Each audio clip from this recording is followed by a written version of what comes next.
আসসালামু আলাইকুম। আজকে আমরা জানব ব্যায়াম করার সঠিক পদ্ধতি কোনগুলো। হ্যাঁ? কিভাবে ব্যায়াম করলে আমরা সঠিকভাবে ব্যায়ামটা আ করব কিভাবে সে সম্পর্কে আজকে বিস্তারিত আলোচনা হবে। আমরা নিচে একটা লাইন লিখে রেখেছি, সেটা হচ্ছে আমাদের সুস্থ থাকার জন্য নিয়মিত ব্যায়াম করা কতটা প্রয়োজন সেটা আমরা জানি। তবে সঠিক নিয়ম না জেনে ভুল পদ্ধতিতে ব্যায়াম করলে ফলাফল উল্টো হওয়ার সম্ভাবনা থাকে বেশি। মানে ভালোর চেয়ে ক্ষতির পরিমাণ বেশি হতে পারে। তো শরীর মন সুস্থ স্বাভাবিক রাখতে আমাদের ব্যায়াম করার নিয়মগুলো আমরা এখন জানব। প্রথমেই নাম্বার 1 এ আমরা যে জিনিসটা রেখেছি সেটা হচ্ছে শারীরিক ক্ষমতা ও বয়স অনুযায়ী ব্যায়ামের ধরন নির্বাচন করা। আমাদের শারীরিক ক্ষমতা কতটুকু, আমাদের বয়স কেমন, তার উপর ডিপেন্ড করে আমাদেরকে ব্যায়াম নির্ধারণ করতে হবে। আমার বয়স এখন 15 বছর বা 12 বছর, আমার শরীরের শক্তি তেমন বেশি নয়। তো তার জন্য বেশি কষ্টকর ব্যায়ামগুলো করা উচিত হবে না।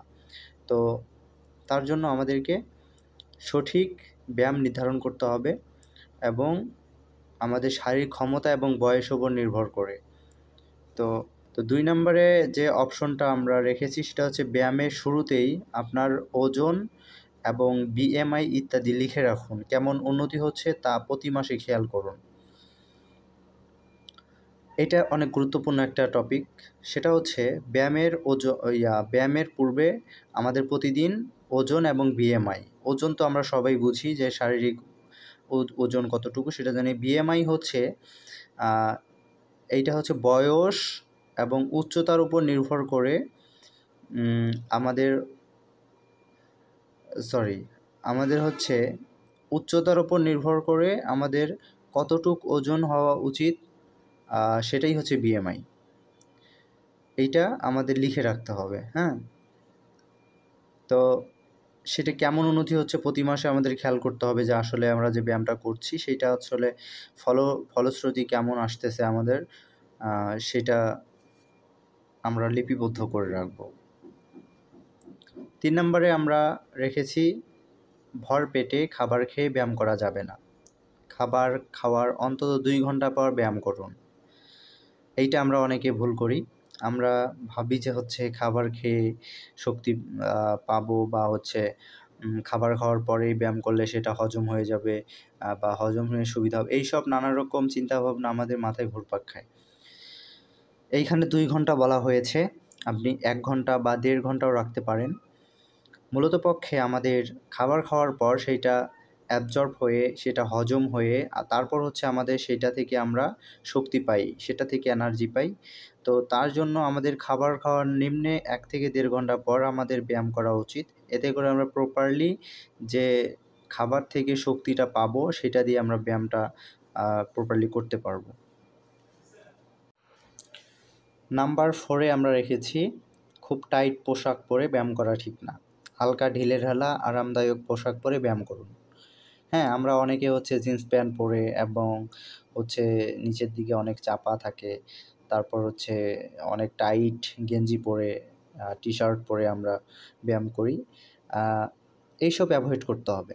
আমাদেরকে খুবই হালকা টাইপের, পাতলা টাইপের, তারপর হচ্ছে আরামদায়ক পোশাক যেগুলো আছে হচ্ছে সফট, তারপরে একটু কী বলে, মানে এক কথায় হচ্ছে আপনি যেই পোশাক পরে কমফোর্ট ফিল করবেন সেই পোশাক পরে আপনি ব্যায়াম করবেন, হ্যাঁ? এটা অবশ্যই একটা গুরুত্বপূর্ণ ব্যাপার। তো 5 নম্বরে আমাদের রয়েছে প্রথমেই ভারী ব্যায়াম করা উচিত নয়, হ্যাঁ? 10 মিনিট ওয়ার্ম আপ করে নিন। ওয়ার্ম আপ, হ্যাঁ? ওয়ার্ম আপ হচ্ছে গা গরমের একটা ব্যাপার। আমরা ক্রিকেট, ফুটবল এইসব খেলাতে দেখতে পাই যে হচ্ছে ওয়ার্ম আপ ম্যাচ, হ্যাঁ? আমাদের ওয়ার্ম আপ ম্যাচ শুধুমাত্র করা হয় যে হচ্ছে মূল ম্যাচে যাওয়ার পূর্বে আমাদের একটা প্রস্তুতি বা হচ্ছে মানে চাপ না নিয়ে খেলে সেটার প্রতি একটা মানে হচ্ছে পূর্ব থেকে একটা প্রস্তুতি নেওয়ার যে প্রক্রিয়া সেটাই হচ্ছে ওয়ার্ম আপ ম্যাচ অনুষ্ঠিত হয়। যার কারণে পরের যে হচ্ছে মেইন খেলা সেইটা একটু হালকাভাবে নেওয়া যায়। অর্থাৎ শরীরকে আমরা প্রস্তুত করে নেই। এইটাই হচ্ছে ওয়ার্ম আপ ম্যাচ।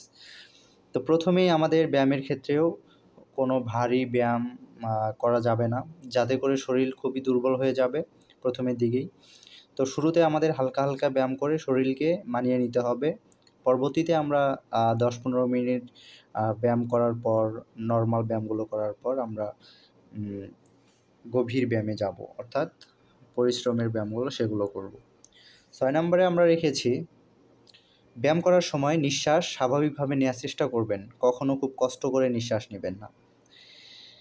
এইটা খুবই গুরুত্বপূর্ণ একটা ব্যাপার যে আমরা ব্যায়াম করি, খুবই জোরে জোরে নিঃশ্বাস নেই, আবার অনেকে মানে নিঃশ্বাস বন্ধ করে ব্যায়াম করি, এইসব করা যাবে না। আপনি স্বাভাবিকভাবে নিঃশ্বাস নিয়ে যতটুকু ব্যায়াম করতে পারবেন সেটাই করবেন।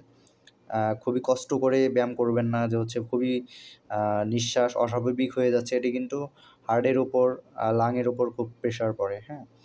বিশেষ করে হার্ট, এতে করে হার্ট অনেক চাপে থাকে। তো তাই আমাদেরকে ব্যায়াম করার সময় নিঃশ্বাসটা খুবই স্বাভাবিকভাবে নিতে হবে। নিঃশ্বাসের পাশাপাশি আমরা ব্যায়ামগুলো করব। 7 নম্বরে আমাদের যে ব্যাপারটা রয়েছে সেটা হচ্ছে, যে কোনো ধরনের শারীরিক কষ্ট বা অস্বস্তি হওয়া মাত্র ব্যায়াম থামিয়ে দেবেন।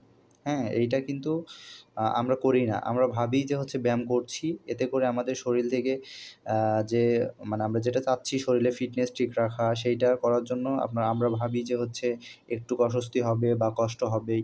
এইসব আসলে ভুল ধারণা। আপনার প্রতিদিন নিয়মিত আপনার নরমাল ব্যায়ামগুলো করে যান, আপনার শরীর এমনিতেই ফিট থাকবে। তার জন্য অস্বস্তিকরভাবে তারপর কষ্ট করে ব্যায়াম করার কোনো প্রয়োজন নেই।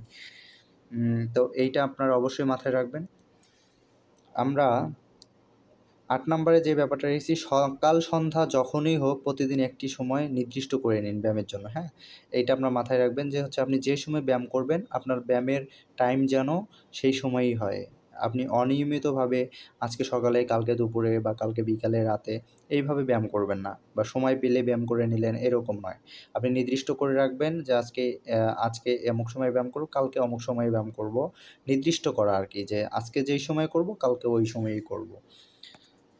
তো ৯ নম্বরে যে বিষয়টা রয়েছে সেটা হচ্ছে, সব বয়সের মানুষের জন্যই নির্দিষ্ট ব্যায়াম রয়েছে। প্রয়োজনে চিকিৎসক বা প্রশিক্ষণের পরামর্শ নিন। ইয়োগা সেন্টার থেকে, জিম সেন্টার, যেকোনো সেন্টার বা চিকিৎসক, হ্যাঁ? এদের কাছ থেকে আপনারা তাদের কাছ থেকে সঠিক ব্যায়ামগুলো আপনার বয়স অনুযায়ী, তারপরে হচ্ছে ওজন অনুযায়ী, উচ্চতা অনুযায়ী কোন ব্যায়ামগুলো রয়েছে সেগুলো আপনারা জেনে নিবেন। এতে করে আপনার জন্য অনেক ভালো হবে। 10 নম্বরে রয়েছে, গর্ভবতীদের জন্য কিছু ব্যায়াম রয়েছে। এগুলো নিয়মিত করলে আপনি থাকবেন মানসিক চাপমুক্ত এবং আপনার শরীর থাকবে সুস্থ। আমরা 11 নম্বর সর্বশেষ যে অপশনটি রেখেছি সেটা হচ্ছে, মন খারাপ নিয়ে ব্যায়াম করতে যাবেন না। মন খারাপ নিয়ে ব্যায়াম করতে যাবেন না। প্রথমে মন ভালো করুন, আনন্দ নিয়ে ব্যায়াম করুন। এতে করে আমি কয়েকটা ট্রিক্স দিতে পারি। আপনার ব্যায়ামে উৎসাহ জাগানো মানুষগুলোর সাথে কথা বলুন।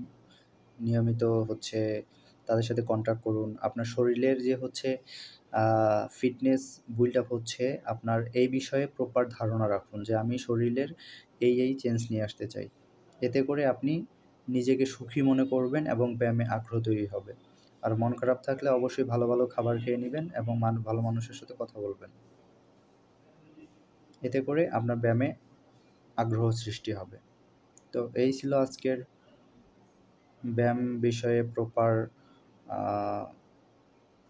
প্রপার একটা ধারণা। আপনারা